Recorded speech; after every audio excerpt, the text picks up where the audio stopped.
Assalamualaikum warahmatullahi wabarakatuh.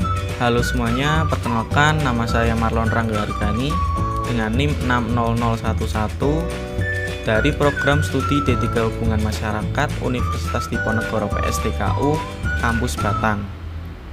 Nah, di sini saya akan menjelaskan atau menyampaikan materi tentang media cetak versus media online. Sebelum masuk ke inti pembahasannya, kalian tuh harus tahu apa sih media cetak dan media online. Nah, untuk definisi media cetak ini, media cetak adalah saluran komunikasi di mana pesan-pesan verbalnya itu tertulis maupun dalam bentuk gambar-gambar seperti karikatur dan komik itu dilakukan dalam bentuk tercetak. Sedangkan untuk media online adalah sebuah sarana untuk berkomunikasi secara online tentunya melalui website dan aplikasi yang hanya bisa diakses dengan internet, biasanya berisikan teks, suara, foto, dan video. Jadi sekarang kalian tahu ya apa itu definisi media cetak dan definisi media online. Nah, sekarang kita akan masuk ke inti materinya atau inti pembahasannya, yaitu media cetak versus media online. Untuk poin yang pertama, saya akan menjelaskan apa sih kelebihan dan kekurangan media cetak. Untuk kelebihan media cetak itu, yang pertama adalah konten yang berkualitas. Apa sih maksud dari konten lebih berkualitas dalam kelebihan media cetak? Nah, biasanya judul berita di media online banyak yang terlalu bombastis dan isinya tidak seheboh judulnya. Perihal itu tidak terjadi pada media cetak, sehingga ini menjadi salah satu kelebihan media cetak dibandingkan dengan media online. Untuk kelebihan yang kedua, media cetak itu iklannya tidak mengganggu. Apa sih maksud dari iklan yang tidak mengganggu? Nah, iklan di media cetak itu tidak terlalu mengganggu. Bahkan di media cetak terdapat iklan baris yang sangat informatif dan dicari-cari oleh pembaca. Berbeda dengan media online yang biasanya satu halamannya itu bisa saja penuh dengan iklan semua. Dan yang ketiga, tidak ada paginasi yang berlebihan di media cetak. Nah, maksud dari tidak ada paginasi yang berlebihan yaitu kita bisa membaca media cetak secara full dan tidak dibagi-bagi menjadi beberapa halaman seperti yang ada di media online. Yang keempat, harga media cetak ini murah dan terjangkau. Memang jika kita ingin membaca media cetak, kita perlu membelinya. Namun harga media cetak khususnya koran ini tidaklah mahal. Hanya dengan merogoh kocek beberapa ribu saja kita sudah bisa membeli koran. Nah, yang kelima atau yang terakhir, media cetak ini biasanya lebih kredibel.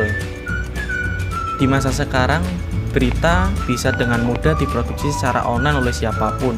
Akibatnya, berita hoax bisa dengan mudah muncul dan menyebar. Nah, untuk berita media cetak biasanya lebih terpercaya karena dibuat oleh wartawan profesional serta diproduksi oleh koran yang sudah dikenal namanya. Nah, tadi saya sudah menjelaskan tentang kelebihan media cetak.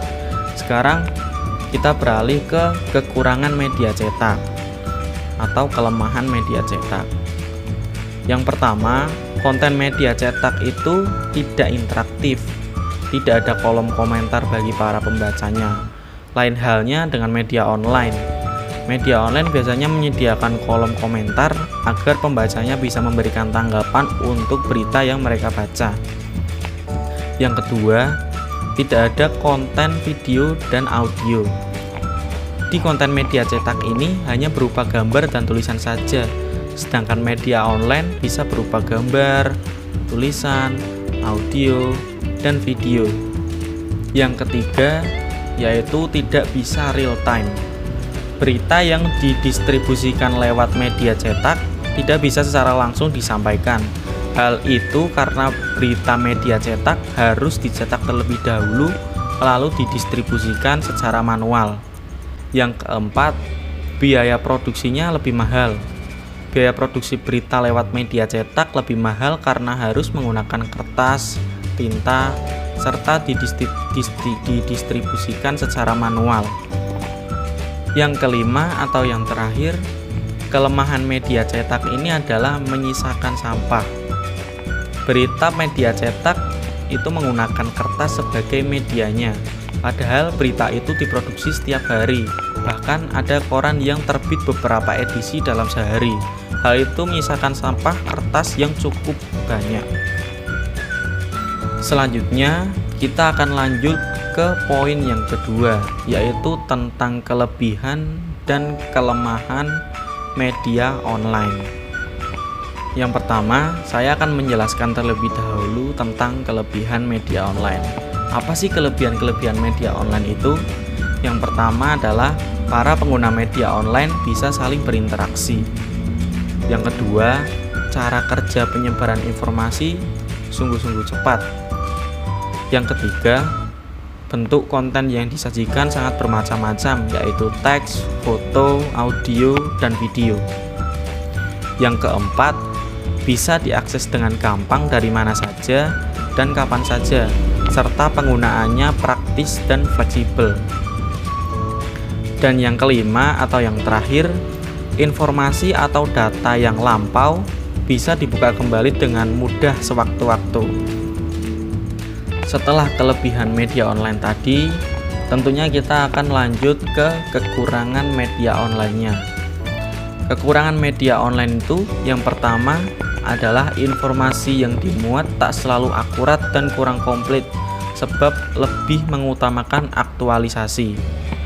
Nah, yang kedua, pengguna seharusnya mempunyai perangkat yang mensupport dan koneksi internet yang harus stabil. Dan yang terakhir, penggunaan media online dalam jangka panjang dapat menyebabkan mata lelah dan gangguan kesehatan mata. Setelah tahu definisi media cetak dan media online, kelebihan dan kekurangan media cetak dan media online, kita akan masuk ke poin yang terakhir, yaitu perbedaan media cetak dan media online. Perbedaan yang pertama, saya akan mencontohkan saja ketika terjadi sebuah kasus kecelakaan mobil dan motor. Biasanya media online hanya menuliskan kronologi kejadian, beberapa jumlah korban, dan bagaimana keadaan motor dan mobil tersebut. Berbeda halnya dengan media cetak. Tidak hanya itu saja, namun media cetak akan menuliskan tanggapan dari berbagai pakar, mulai dari pakar hukum seperti undang-undang yang berlaku, biaya penggantian rugi dari pihak asuransi, dan lain-lain. Itulah yang bisa membuat sebagian orang pada saat sekarang ini tetap membeli koran walaupun telah membaca media online. Lanjut ke perbedaan kedua, justru hadir dari sumber pemasukan utama bisnis media, yaitu iklan. Seringkali media online tidak bisa memasukkan seluruh konten iklan ke dalam medianya karena keterbatasan lahan. Sebab semakin banyak iklan justru semakin berat dan mengganggu website media online tersebut. Berbanding terbalik dengan media cetak yang tidak punya masalah soal lahan iklan mereka, karena di media cetak ada lahan sendiri untuk khusus iklan yang mensponsori media cetak itu sendiri. Sekian materi yang bisa saya sampaikan. Apabila ada kesalahan kata dalam penyampaian materi atau kekurangan dalam penyampaian materi, saya mohon maaf. Terima kasih. Wassalamualaikum warahmatullahi wabarakatuh.